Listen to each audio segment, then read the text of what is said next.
Hello everyone, I'm back with another art tutorial and today we'll be painting an aesthetic mountainside.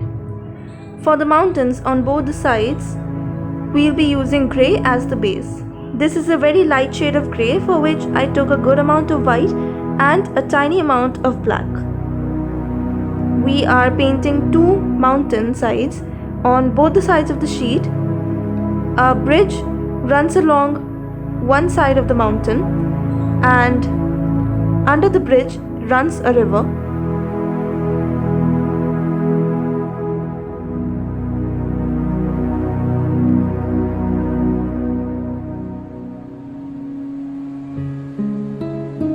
Then I mixed a very tiny amount of black to the previous shade to make a darker grey shade, and with that I'll be adding some details. So wherever there is a groove inside the mountain, that is where the mountain goes in, it has to be darker in shade, and as the surface emerges out, the light reflects on it more and thus it is lighter in shade. So the darker sides have to be done with a darker shade of grey.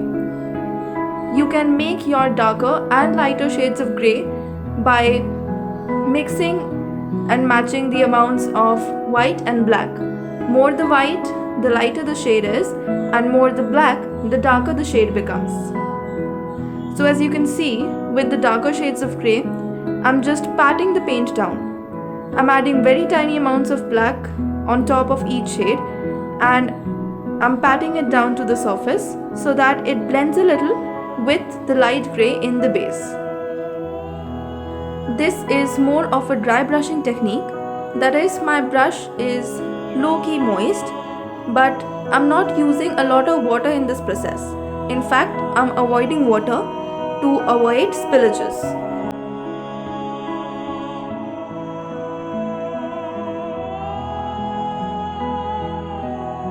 I'm painting the lower side, that is the front side of this mountain, a little darker, and there's this groove to which I'm adding darker details, and from the top of the mountain I'm adding some more dark grey.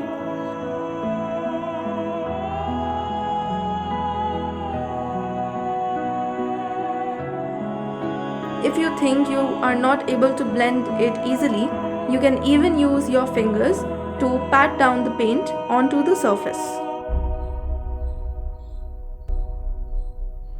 If you think the shade has become too dark somewhere, you can always add a tiny amount of white and blend it right there. Now for the center space between the two mountain sides, I added black since it goes way beyond and it is so dark that it is not visible. Similarly, we'll be doing the other side of the mountain as well.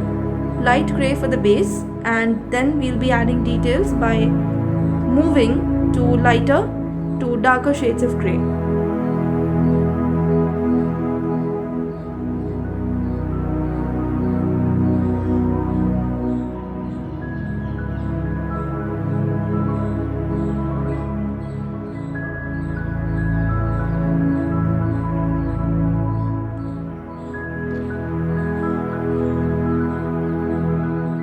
The key to create such depths is to play with dark and light shades of the same color.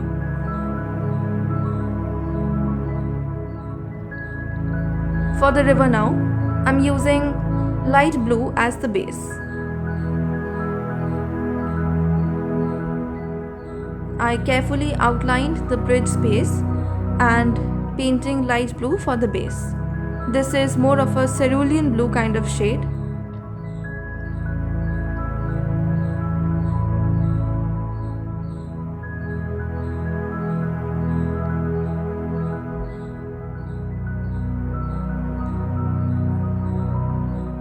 Now from the right side, I added a coat of light green so that it gives us a turquoise kind of shade, mainly which you see in rivers that have green underbeds.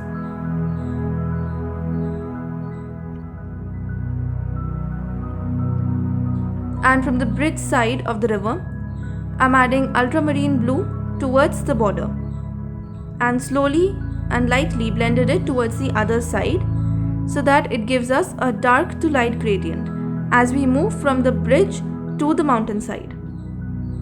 And for the bridge, I'm using burnt sienna as the base.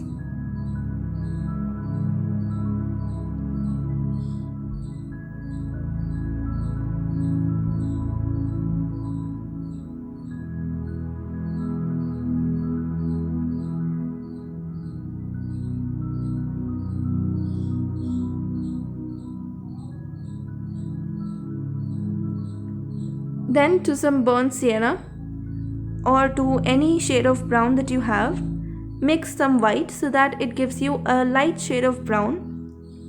And with that, I'm adding highlights to this bridge using a size 1 detail brush in very thin strokes coming from the borders towards the insides.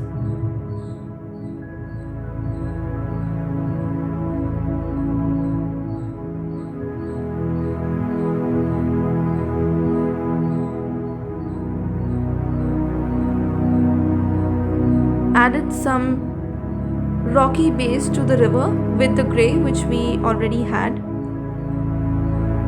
and further details, that is separating the planks of this bridge with burnt umber, once again with the size 1 detail brush, and adding details in light thin strokes. When creating thin strokes, make sure you're not applying a lot of pressure on your hand. Do it with a light hand.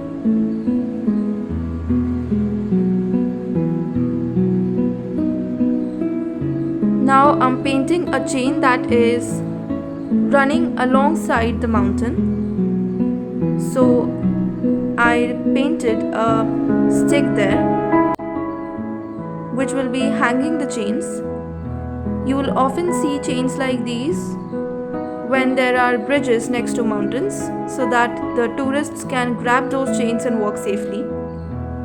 So we are creating a similar chain structure here, for which I'm using yellow ochre.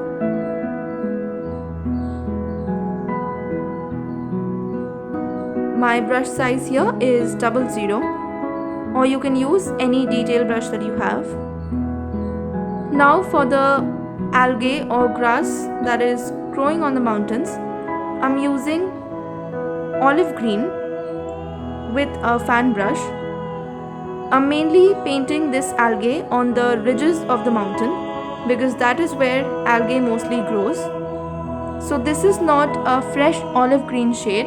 I took the existing olive green that I had and I mixed some yellow ochre into it. Make sure you use your fan brush by turning it in different directions, that is left to right, so that you get some natural algae-like look. If you use it in one particular direction, it will keep on growing in one particular direction, which does not look natural.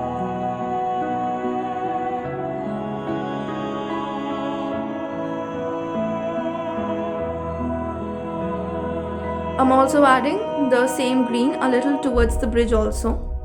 I mix some dark green to the previous shade to make a darker green, and with that I'm adding highlights to the olive green in the base.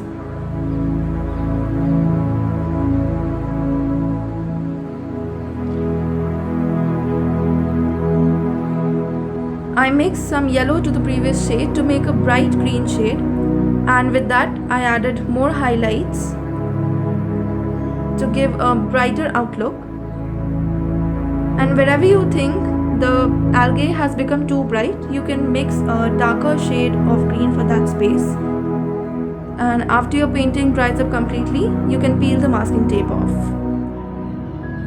Here you are with your aesthetic mountainside painting.